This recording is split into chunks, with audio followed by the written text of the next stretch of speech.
All right, Calypso, today we're going to learn how to make bread. Do you want to learn how to make bread? Do you like bread? Come. I can't believe I'm doing this. All right, so today we're going to be making bread. Making bread. God, this is actually really hard. Okay, so today we're going to be making bread. It's a recipe from Ken Forkish's book, Water, Flour, Salt, Yeast. It's a great book. It's like $5 on Amazon. This is a pretty straightforward bread. First, there's an autolyse step where we're going to hydrate the flour. Then we're going to mix in the rest of the ingredients, the salt and the yeast. And then there's going to be a bulk fermentation time. We're going to split that loaf in half, and then there'll be a proofing time, and then after that we'll bake them. We're going to need 1,000 grams of flour. 1,000 grams of flour is a lot. If you haven't made bread before, it's going to feel like more flour than you've ever used before in your life. 1,001, close enough. So we're going to take our water. We want it to be between 90 and 95 degrees Fahrenheit.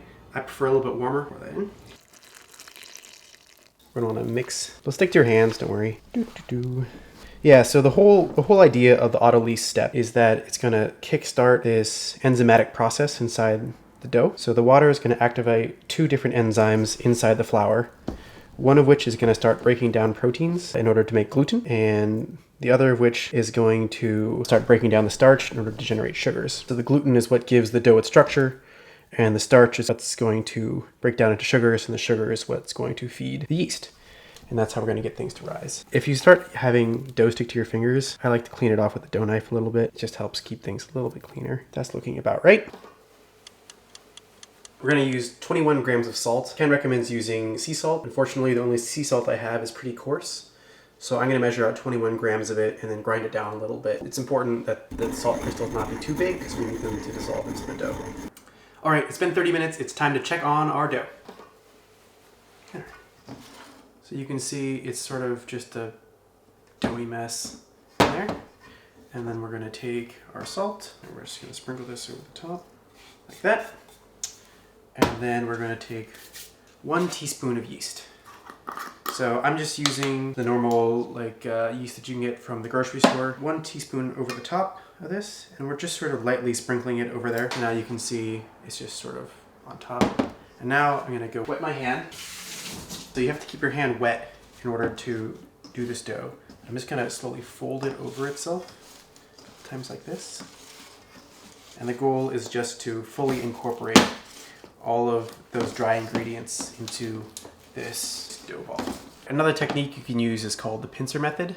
So for this, what we're going to do is we're going to take our fingers and we're going to make some slices across the dough like this in order to separate it. And then from there, when you mix, it incorporates things a little bit faster. And so we're just going to do it 3 times, I think, for this. And then we'll let it rest for a couple minutes, and then we'll come back and then give it another mix like this. Now we've let the dough rest for a little bit, maybe 3-4, and you can tell that the dough is a little bit slacker in the bowl. That means it's time for us to apply another set of folds. So again, you just make the pincer movement across like that, and then you go through. The dough should feel pretty smooth at this point. You shouldn't feel any salt crystals or yeast or anything in there. It should just be like a nice sort of pillowy texture, I would say. All right, feels pretty good. So the next step, we're going to transfer it to a new container for its bulk fermentation. This is just a little bit easier to work in, but it's going to triple in volume, so we need a little bit bigger bowl. So we're just going to take this bowl here and then ease out the dough into this guy. Looking in here, it looks to be about 2 quarts. So inside this enormous stock pot, there are actually marks on the inside, so you can see approximately what volume you have.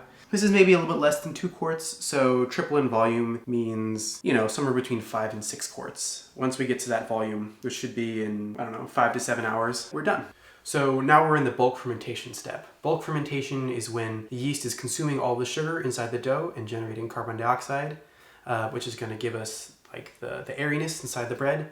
We're also getting development of flavor. If you put a lot of yeast in, you'll get faster bread, but by doing this sort of longer period with less yeast, we're going to get sort of a tastier bread. Wow. Yeah. What do you think of the bread, Calypso? Huh? In order to generate the structure that we're going to need in order to make a tall, delicious loaf of bread, we're going to need to apply several folds.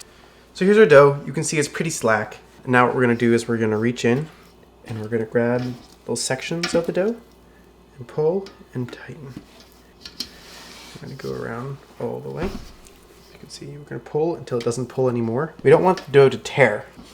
All we want to do is sort of give the gluten a structure, and by doing this, you'll see by the end of it, it's going to look much more like a dough ball. And it'll still relax over time, but we're going to do this process another couple of times. We're going to see if we can do it throughout the first hour, hour and a half of the bulk fermentation, but the exact timing isn't critical. The point is just that we want to do this process to tighten up the dough a couple of times.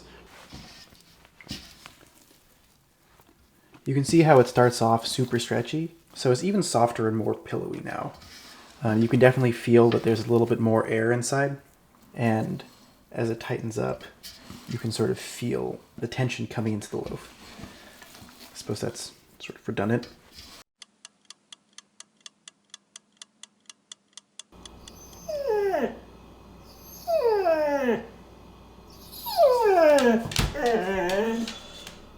Alright, so it's been about 7 hours since we put the dough into the pot to rise. So we're going to take a look at it now, and if it's ready, we're going to divide it into 2 different loaves, and we'll set them to proof, get the oven preheating, and we'll be baking soon. As you can see here, we've risen quite a bit since the last time we took a look. We're somewhere in the neighborhood of 5 to 6 liters. So we have roughly tripled in volume. That's exactly what we're looking for. So the next step, we're gonna turn out this dough onto the surface, and then we're gonna get ready to shape loaves. We're gonna wanna make sure that we have a well-floured surface. So put down a good amount of flour. Don't be shy. You definitely don't want this to be sticking to the table. We're trying to maintain as much of the air as possible. You can see these really nice big bubbles. Yeah. All right, so now that we've gotten the dough onto the work surface, we're gonna take a little bit of flour, get it on the middle of this area here, take our bench knife, and we're going to split it right down the middle. We're trying to keep as much of the gas inside the dough as possible. And then I happen to have proofing bowls. Literally any bowl that's roughly this size will work. But the idea is that we just need a bowl that this final rise is going to take place in that's nothing's going to stick to. So what's nice about the proofing bowl is that you can get the flour all over the surfaces, and a lot of like metal bowls, the flour all kind of stays at the bottom. So for now, what we want to do is sort of form the loaf. So carefully, we want to bring all of this into sort of a ball here. So gently is the name of the game. So we're taking all of those seams and we're going to place those seam side down into the proofing bowl. So this was a little bit stickier than I'd wanted. So next time I'm going to use a little bit more flour on the dough. Don't be afraid to use like a decent amount of flour. It's more important that things not stick. What we're doing is we're basically gathering all the corners and edges and we're bringing them to one spot on the bottom, and then we're gently flipping over the bowl and placing it into here. And so now that it's in here, what I'm going to go through and do is tuck a little bit more. I want to develop a little bit of tension inside the loaf. Now we have these 2 loaves, and we're going to let these proof. This forming step sort of knocks a little bit of the gas out. So this last proofing step will allow us to get the nice beautiful shape that we're going for. Now we've been proofing for about 45 minutes, so it's time to start checking on the dough. See how we're doing. The way we check the proof of the dough is by basically pressing a finger into it. You want to push your finger down into it about ½ an inch, and then if it springs back all the way, then it's not proofed at all. If it springs back halfway, it's perfectly proofed, and then if it springs back not at all, it just like stays like a big fingerprint in the dough, then you've gone too far. So this one is a little bit underproofed, and then this one, let's try, also underproofed. All right, it's been another 15 minutes, so let's take a look. So give it another poke.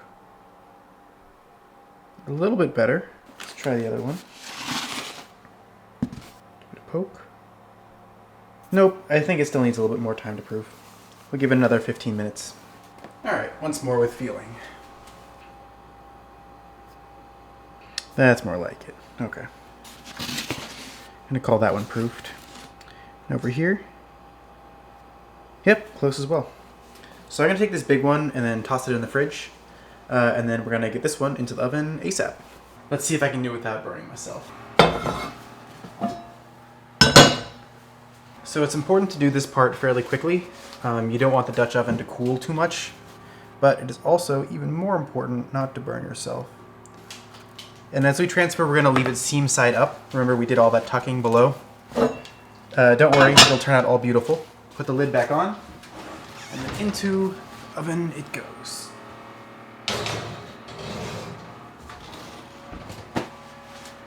Okay, so now we have one loaf inside the oven, inside the Dutch oven, and we have the second loaf inside the fridge. For the loaf that's inside the oven right now, the important thing is that it's covered. So there's steam generating inside the Dutch oven, which is gonna get that nice crust formation. And then in about half an hour, we're gonna take that cover off, and that's gonna allow us to get the nice color. The half an hour timer just went off, so it's time to take the lid off. See how it looks. Oh yeah. Starting to look like bread.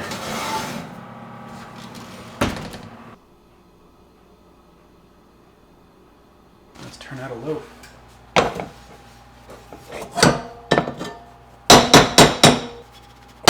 Buddy. It's not coming out. Oh. Alright, there we go. Alright. I'm going to get the Dutch oven back in the oven so it can get back up to heat again. The last time I baked this bread, I definitely burned myself. Gently, gently, gently, and cover it.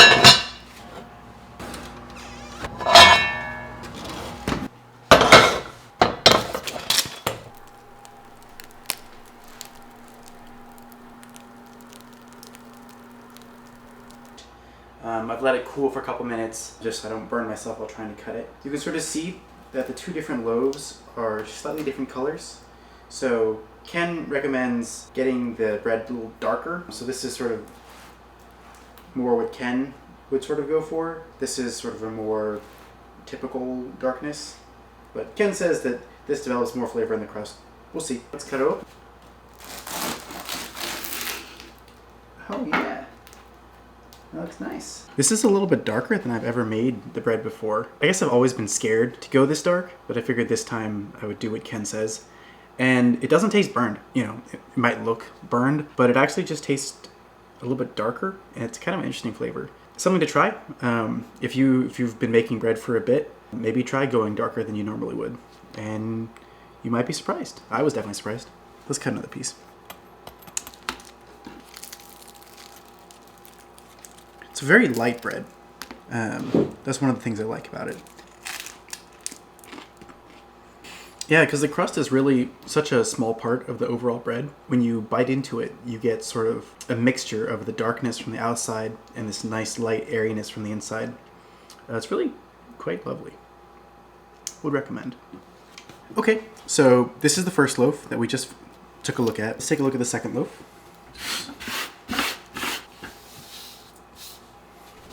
Alright, so here's our second loaf. And I'm actually very pleased with the height that this one got. You can see that it grew maybe an inch more than the other one. I'm not going to cut this one open right now because I gotta eat it later, but I would expect it to have pretty much the same crumb as the other one. You can actually tap it on the bottom. It should sound hollow. Yeah, that nice hollow sound means that there's big air bubbles inside. This is a really great bread. I'll be eating it tomorrow, you know, plain by itself, with a little bit of olive oil and some salt. That's also delicious. You can make avocado toast.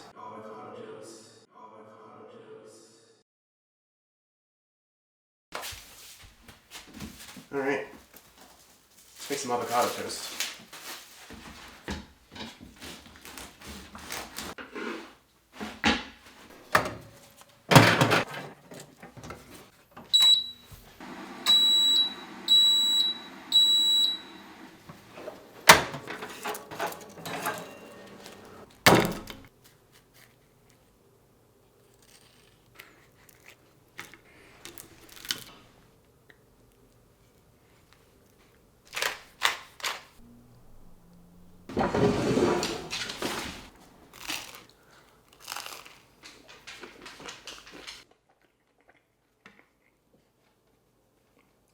Sorry. No avocado toast for dog. All right.